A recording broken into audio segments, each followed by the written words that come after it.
Praise lord. మీ అందరికీ దేవుడు నమ్మడం అందరూ బాగున్నారా? ఈ రోజు ఉదయకాల సమయంలో దేవుడు మనతో మాట్లాడుతున్న మాట చూడండి. దీని ఒక వాక్యాన్ని మనం ధ్యానం చేద్దాం. సామెతల గ్రంథం 28వ అధ్యాయం 8వ వచనం మనం చూడగలిగితే, యథార్థవంతులు రక్షించబడును అని రాయబడి ఉంది. యథార్థవంతులు రక్షించబడతారు. ప్రియమైన బిడ్డారా, ఎవరు రక్షించబడతారయ్యా అంటే యథార్థవంతులు రక్షించబడతారు. ఈ రోజు నువ్వు యథార్థంగా ప్రవర్తిస్తే నువ్వు రక్షించబడతావు. ఇంతకీ యథార్థంగా ప్రవర్తించడం అంటే అవునంటే అవునని, కాదంటే కాదని చెప్పడం. హృదయంలో ఏముందో బయటికి అదే మాట్లాడటం. ఆ విషయంలో ఎప్పుడైతే నువ్వు ఉంటావో అప్పుడు మాత్రమే యథార్థవంతుడిగా ఉన్నట్లు, యథార్థవంతుడిగా ఉండిన వాడు మాత్రమే దేవుని చేత రక్షించబడతాడు.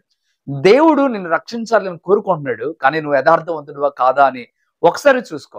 యథార్థవంతుడు ఆయన రక్షిస్తాడు. ప్రేమేంద్ర ఉంటారా, ఈ రోజు నువ్వు యథార్థవంతుడిగా ఉంటే నువ్వు రక్షించబడతావు.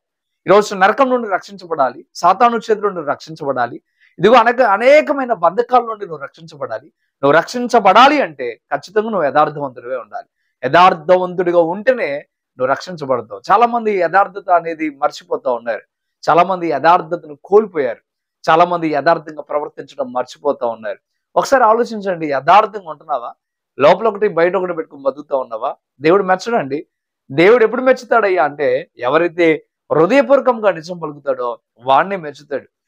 కీర్తనలు 15వ అధ్యాయంలో మనం చూస్తాం కదా, పరలోక రాజ్యంలో ఎవరయ్యా నివసించేది అంటే ఆయన పర్వతంలోకి ఎక్కదగిన వాడు ఎవడయ్యా అంటే హృదయపూర్వకముగా నిజము పలుకువాడే అని రాసి ఉంది.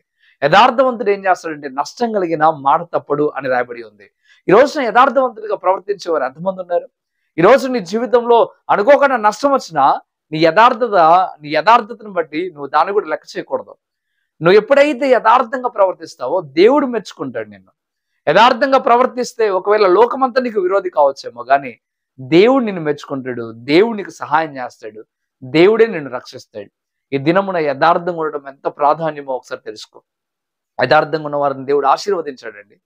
యోబు యథార్థవంతుడు అంటే బైబిల్లో రాయబడింది. యోబు జీవితంలో ఎంత యథార్థంగా ఉన్నాడంటే అంత యథార్థంగా ఉన్నాడు. దేవుని సన్నిధిలో యథార్థంగా ఉన్నాడు, అందరి ఎడల యథార్థంగా ఉన్నాడు.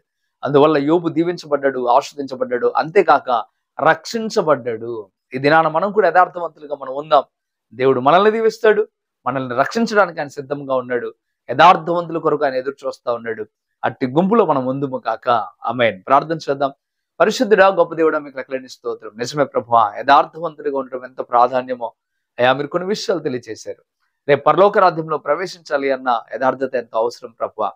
ఈ లోకంలో మీరు మమ్మల్ని ఆశీర్వదించాలి అన్న యథార్థత ఎంతో అవసరమని మాకు తేటగా ఈ ఉదయకాల సమయంలో తెలియజేశారు ప్రభా. విన్న ప్రతి ఒక్క బిడ్డలు కూడా హృదయాన్ని మార్చుకొని యథార్థవంతుడిగా ఉండడానికి సహాయం దయచేయండి. మీరే బలపరిచి స్థిరపరచండి అయ్యా. మీకు వందనాలు. ఈ మాటల ద్వారా బిడ్డలను ప్రేరేపించండి, ఓ అద్భుతముగా నడిపించండి ప్రభా. మీకు వేలాది స్తోత్రం. నిజమేనైనా యథార్థత మాలో లేదేమో, అందుకే మీరు మాతో మాట్లాడారు. ఇకనైనా మేము యథార్థత కలిగి మీ దీవెనలు, మీ ఆశీర్వాదాన్ని, మీ రక్షణ ఇచ్చే ఒక గొప్ప భాగ్యాన్ని మేము పొందుకోవడానికి సహాయం దయచేయండి ప్రభా. మీకు వందనాలు. ఈ దినమున మీరు మమ్మల్ని దర్శించి అయ్యా మీరు నైనా మమ్మల్ని హెచ్చరించినందుకు వేలాది స్తోత్రం.